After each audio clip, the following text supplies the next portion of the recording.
Hello' everyone, আজি মই আপোনালোকৰ আগত এটা মতামত অপিনিয়ন দিব বিচাৰিছোঁ। আমাৰ যিটো নেক্সট এছেম্বলি ইলেকশ্যন আহি আছে 2026, আমাৰ পলিটিকেল পাৰ্টিবিলাকে সমষ্টিবিলাকত কেণ্ডিডেট দিব।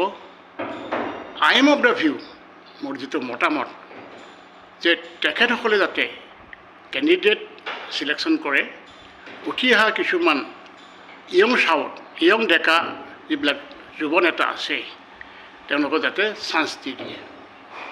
কিয়নো আমি লক্ষ্য কৰিছোঁ কিছুমান অকামিলা মিনিষ্টাৰ, অকামিলা বিধায়ক আছে, গতিকে তেওঁলোকক যদি কেণ্ডিডেট দি দিয়ে ৰাইজে এইটো ৱেলকাম নকৰে। আৰু প্ৰাইমাৰীলি আই বিং দ্য মেন অফ দক্ষিণ কামৰূপ, চাউথ কামৰূপৰ মানুহ হিচাপে আমাৰ পলাশবাৰী সমষ্টিত আমি ৰাইজে ভাবোঁ যে এজন যুৱ নেতা mister Himanshu Shekhar Baishya, he is doing very nice job in the society. সমাজত বহুত ভাল কাম কৰি আছে, সমাজক বহুত হেল্প কৰি আছে।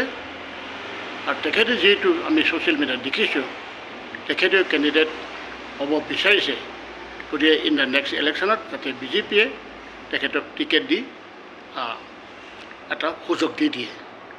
গতিকে এইটো এটা মোৰ নিজৰ অপিনিয়ন, আৰু আমি দক্ষিণ কামৰূপৰ মানুহ হিচাপে চবে এইটো আশা কৰে। Thank U.